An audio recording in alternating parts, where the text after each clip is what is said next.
Du coup, retour en France et je vais faire un petit débrief concernant la course d'Hambourg. Mais avant le débrief complet, je vais quand même te montrer tout ce qui s'est passé.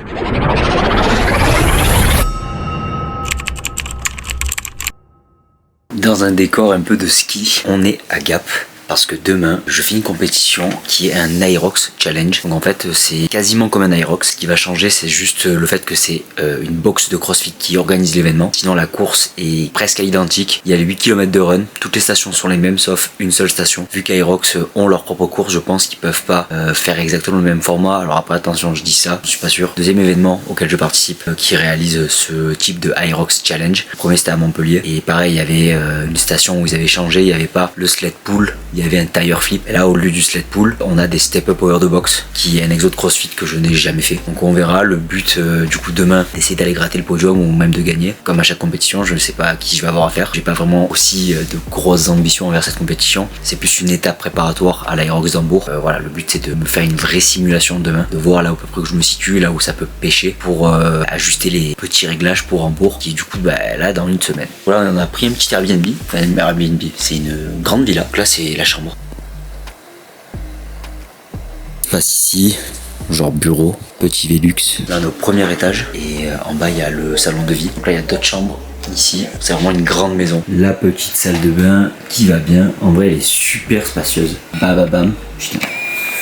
Cette tête. Là. Il va falloir vraiment faire quelque chose. Pour toutes celles et ceux qui savent, qui me suivent sur Instagram, je suis en train de laisser pousser les cheveux pour changer de coupe. Donc du coup là c'est la période transitoire nécessaire. Bon bref, c'est pas du tout le sujet de la vidéo. Ok, ça fait très ski, mais c'est également très moderne, donc c'est super beau.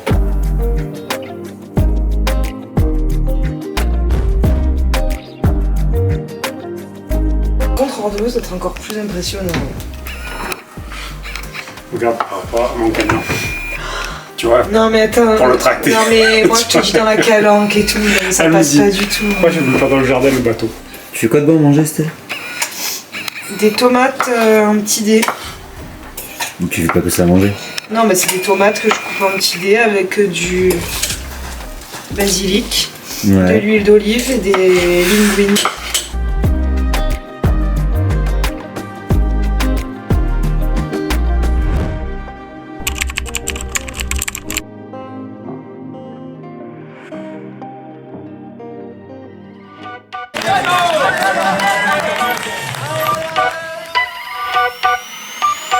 Said I'm taking big shots, just stop where I'm driven, no pit stops. This hot, I ain't playing like a 6 spot. Pissed off, thought I told him this a chip shot. I ain't missing cause you know I'm taking big shots. Just stop where I'm driven, no pit stops. This hot, I ain't playing like a 6 spot. Pissed off, thought I told him this a chip shot. I ain't missing cause you know I'm taking big shots. They been trying to get me cheap like a thrift shop, but I told them it's my time, check the wristwatch.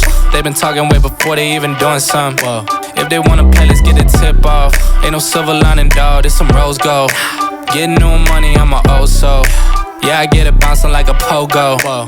And I'm too cold like Frozone. And my chick elastic, girl. Told them we ain't in the faking, this ain't plastic, girl. Bought a new whip and cash, now my taxi thorough. Way I'm shooting like step, but my pass is bro. The way I'm playing the field, I'm in a league of my own. And now they all in they fields, I got them all on my phone. But dog, I'm hitting the climb, I got no time on the low. Way I'm shooting is messy, the way I'm hitting the goals. I'm taking big shots, just stop. Where I'm driven, no pit stops.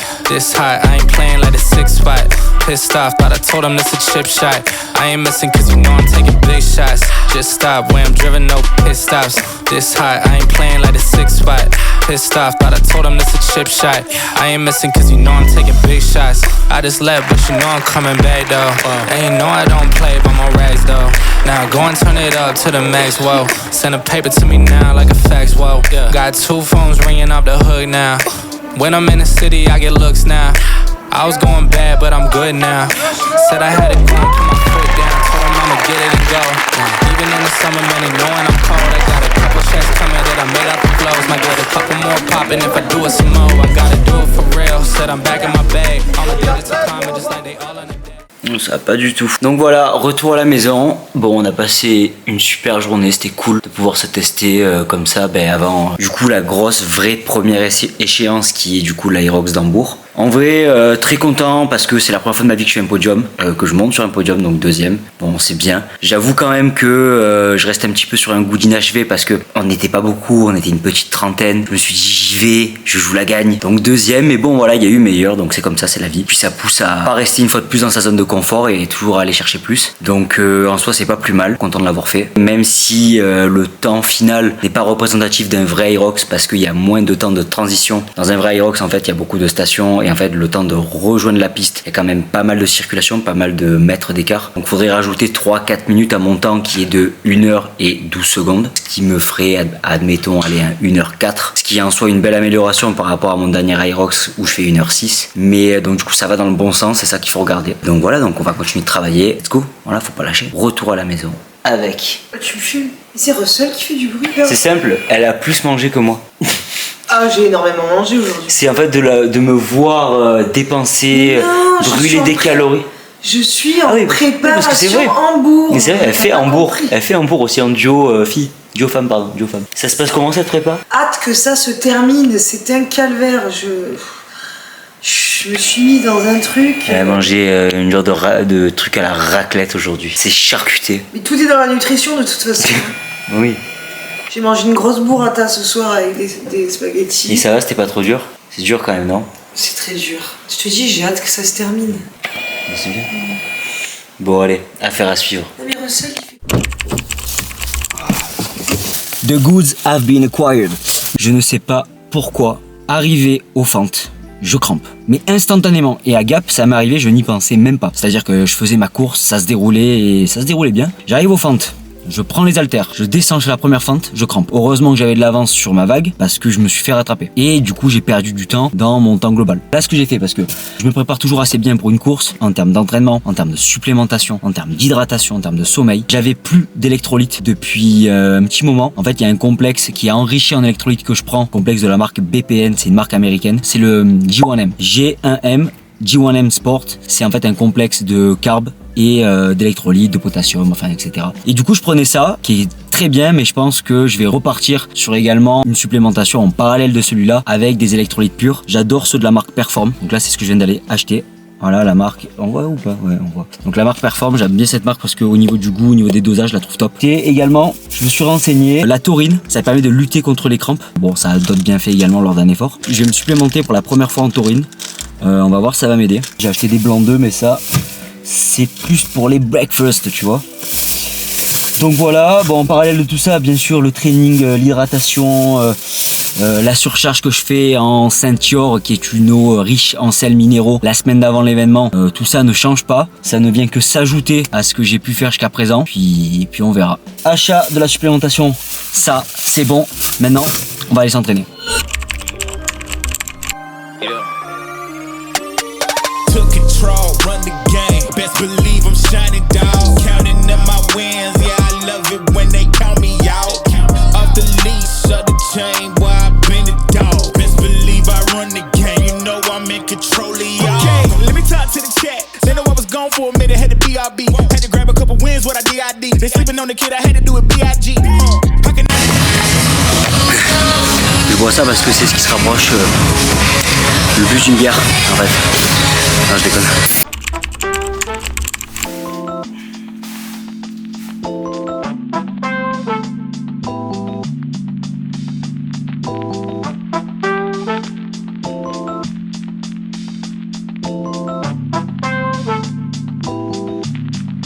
Là, je pars à Hambourg demain. Aujourd'hui, j'ai fait ma dernière sortie de run. J'ai fait un 10K. Je vais mettre les stats ici.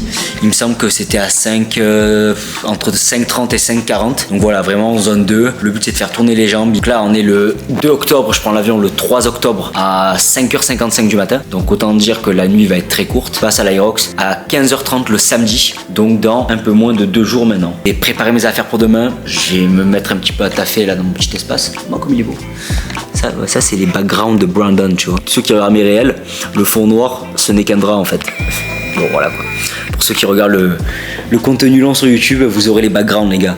Regardez ce qui m'est arrivé cette semaine. Voilà. Sympa hein. C'est ma paire de running d'entraînement. J'ai couru trop vite et à la Ghost Rider, je me suis enflammé. Voilà. Bah, c'est du coup, faut juste pas courir trop vite avec. Je pensais qu'elles allaient supporter le choc, mais du coup non, elles ont pris feu. Je déconne. J'ai été pris en moto par un collègue pour aller au cours d'Aerox. On y allait à 2. J'ai pas fait gaffe. J'ai posé ma chaussure sur son pot d'échappement tout le long du trajet. Donc, forcé de constater qu'elles sont mortes. J'avais 700 km à faire avec, et j'en étais à un peu moins de 600. Donc, il y a 100 km que je ne ferai pas avec. Voilà. Bye. Et du coup, elles ont leur remplaçante que j'ai commandée directement et que j'ai déjà reçue. Bam! C'était les New Balance Fresh Foam. Donc ils sont des daily trainers. Tu peux t'entraîner avec tous les jours. C'est fait pour la petite, longue, moyenne distance. J'ai pris le même genre chez Saucony que j'ai essayé récemment sur une paire de trail. Et en fait, c'est la meilleure paire de trail que j'ai acheté, parce que je connaissais la marque mais j'avais jamais acheté. Du coup, je me suis dit pourquoi pas, quitte à changer, essayer de trouver une paire à peu près similaire avec un bon maintien. Pareil, une paire avec laquelle je peux m'entraîner tous les jours sur du long, sur du court, sur bitume. Et du coup, j'ai trouvé celle-là qui est la Guide 18, édition de New York. C'est genre l'édition un peu plus stylée. Et pour l'édition un peu plus stylée, tu payes 20 balles de plus. Donc je viens de les recevoir. Je vais du coup les essayer ce soir au cours d'Aerox. J'ai également commandé pour être assorti une nouvelle paire de chaussettes de la marque Sporks. Donc voilà, attention l'outfit. Voilà. Tac. Pas mal, hein?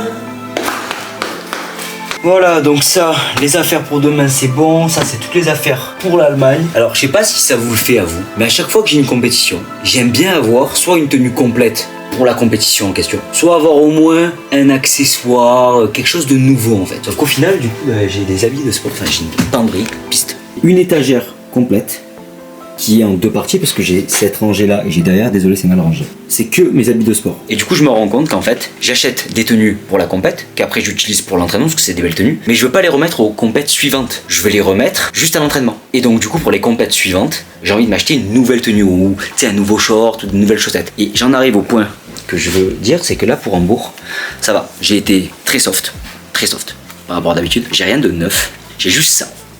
Paire de chaussettes, marque Sporks, elles sont super stylées, j'aime bien. Tu vois, genre le côté blanc, jaune fluo avec l'œil, proudly, fièrement. J'aurai que ça de flambant neuf avec le short qui va bien avec, Gymshark, bam, toujours pareil. Le seul bémol, c'est que ça matche pas vraiment avec mes chaussures de course qui sont orange, mais c'est pas grave, je serai multicolore comme d'hab.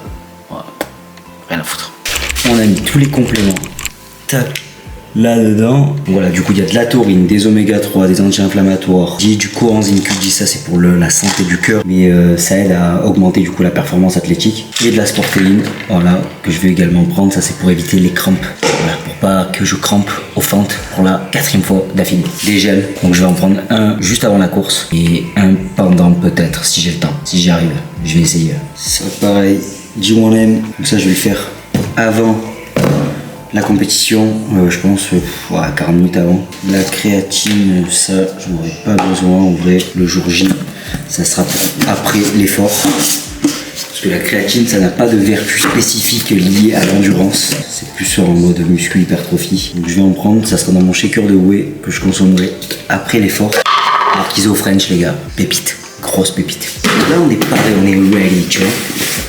Et moi, ce mec organisé, là. Tout noter ce que c'était dessus au marqueur. Voilà, c'est système D, mais c'est simple et efficace. J'ai pris également ça, que je respirerai jour J de la compétition et la veille. C'est de l'huile de Ravensara. C'est des huiles essentielles bio. Et ça aide notamment lorsque tu as toute la cloison nasale bouchée, etc., que tu es malade. Bon, là, je suis pas malade. Mais je pense que vu que ça aide lorsque t'es pas bien, je pense que quand t'es bien, ça peut que optimiser. C'est un peu de la neuroscience, mais je le prends. Je le fais toujours avant chaque compète. Donc voilà. Alors, Hambourg? Comme j'aime trop. Hein? T'es prête pour Hambourg? Pas du tout. J'ai une énorme cloque sur le pied, j'en ai couru 7 km. J'en ai 2 même. Une derrière le talon et une sur la voûte plantaire. Et ça fait littéralement 2 semaines que je mange des pâtes avec une burrata dessus. Parce que j'avais acheté des promos en tête de gondole, il fallait tous les finir. Bravo. Ça c'est quoi? Du coup c'est pour avant la compétition, le parmesan, c'est important? Ça c'est la prot. C'est de la prot qui s'appelle Parmigiano Reggiano. Oui, c'est italien, tu connais pas? Ah oui? C'est super connu.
Yeah, we legendary. Let's go.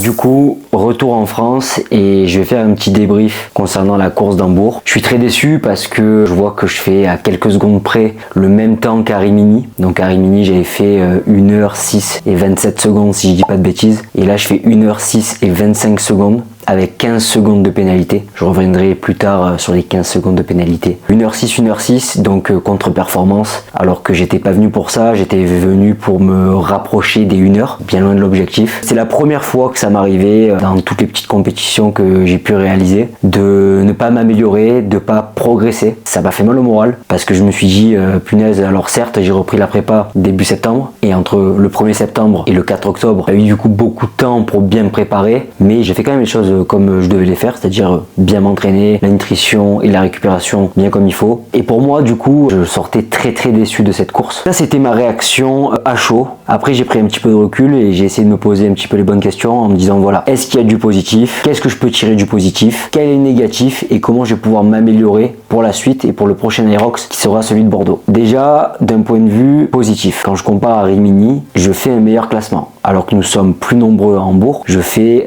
66e overall quand j'étais 75e à Rimini et je fais 18e en catégorie d'âge lorsque je fais 22e à Rimini. Donc en termes de classement, je fais mieux. La course, plutôt satisfait de mon run. La meilleure performance en termes de course à pied que j'avais fait en termes de rythme, c'était à Rimini à 3,48. Là j'étais à 3,50. Je fais partie également des meilleurs coureurs. Aussi, grosse amélioration sur les burpee bro jump au niveau de la forme, au niveau de mon ressenti et au niveau du temps. Je me sens beaucoup plus fluide sur le mouvement, c'est le fait de l'avoir travaillé, retravaillé. Donc c'est de bon augure pour la suite parce que je compte encore m'améliorer. Très satisfait également des wall balls. Donc les wall balls, je les ai, comme les burpees, je les ai beaucoup travaillé. Mon objectif c'est d'arriver à en faire 100 unbroken. Je savais en arrivant à Hambourg que j'étais pas encore capable d'en faire 100 unbroken en fin de course, mais je savais que j'étais pas si loin que ça. Arrivé au wall ball, je savais que j'allais faire au mieux le même temps qu'Arimini et je voulais vite en finir pour ne pas faire une trop grosse contre-performance. Du coup, j'ai enchaîné 70 wall balls unbroken. Au 71e, j'ai fait un no-rep. Du coup, j'ai dit allez, j'arrête. Et après, je les ai fait en 2 fois. Donc, je fais un bon temps wall ball, également un bon classement. C'est mon meilleur temps. Un autre point positif, c'est également la première course de la saison. Cet été, pas tout le monde le sait, j'ai été blessé au niveau du mollet. Je me suis fait des micro-lésions au mollet, ce qui fait que j'ai dû arrêter la course 2 mois. Et j'ai repris progressivement avec le suivi d'un kiné spécialisé dans la course à pied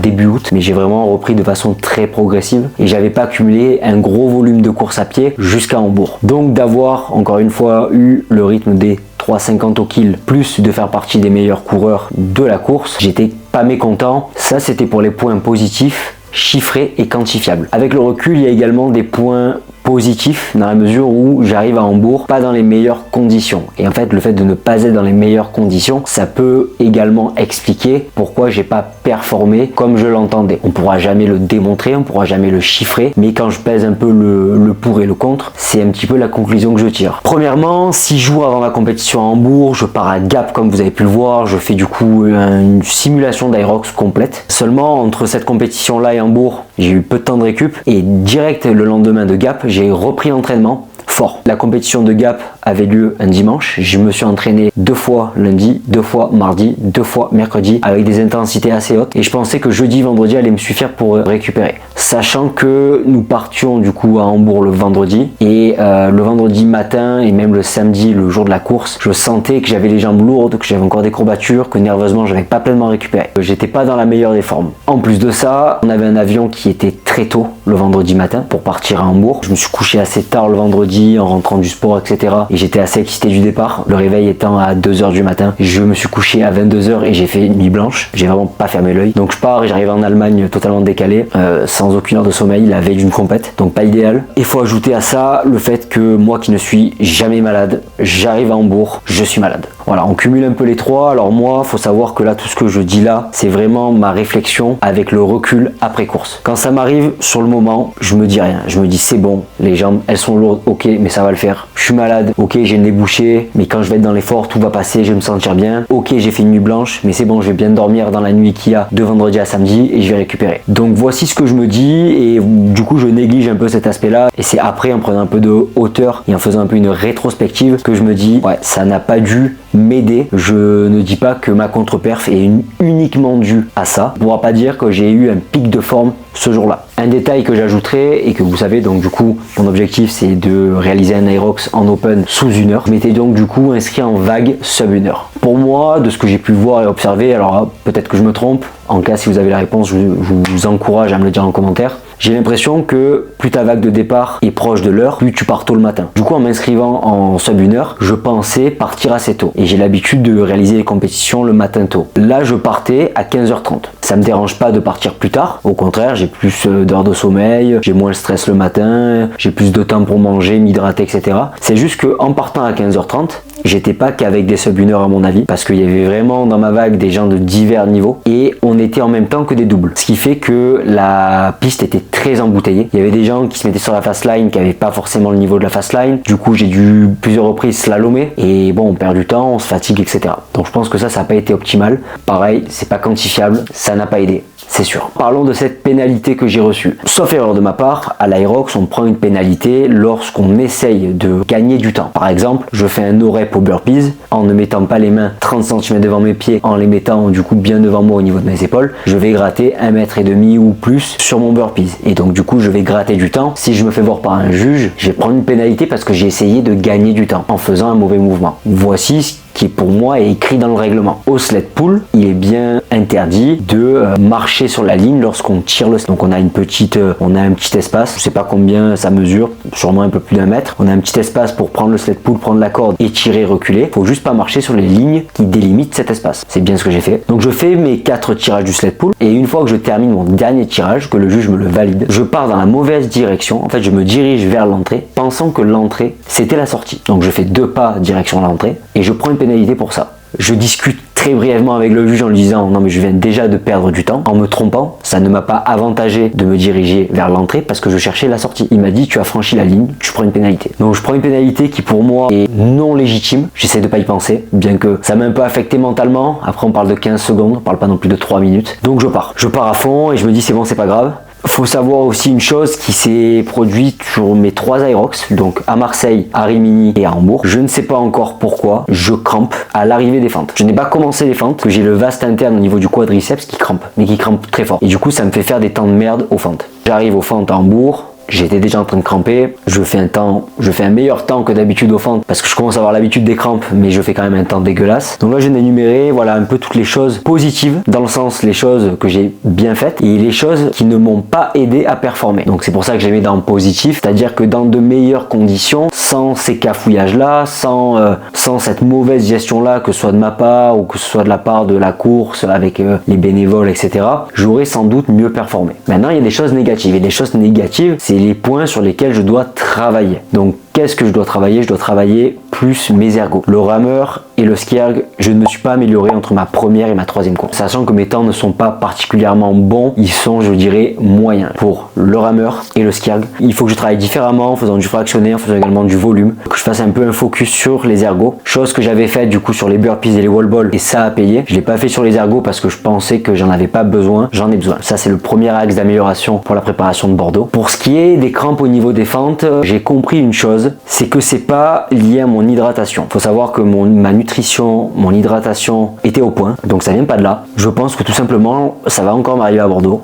Je pense que mon corps ne s'est pas encore adapté à un effort tel que l'Aerox, avec le rythme que je mets à la course et l'enchaînement des stations. Parce que j'ai remarqué une diminution d'intensité de crampes entre mon premier Aerox et mon dernier. Donc je pense que mon corps petit à petit s'adapte et avec l'entraînement on va s'adapter de plus en plus. Donc je vais travailler un format fente running, fente bike pour essayer d'adapter au mieux les muscles de mes cuisses à cet effort-là et pour me préparer au mieux à Bordeaux. Je pense que je vais quand même cramper encore à Bordeaux et cette fois-ci j'irai coûte que coûte vite. C'est juste une réaction de mon corps musculaire et que ça peut passer si j'enchaîne les fentes plus vite au lieu de faire ce que j'ai fait jusqu'à présent, c'est-à-dire faire petite fente par petite fente. Donc voilà pour ce débrief assez détaillé d'Hambourg. Maintenant c'est du passé, il faut savoir en tirer une analyse, chose que j'ai faite.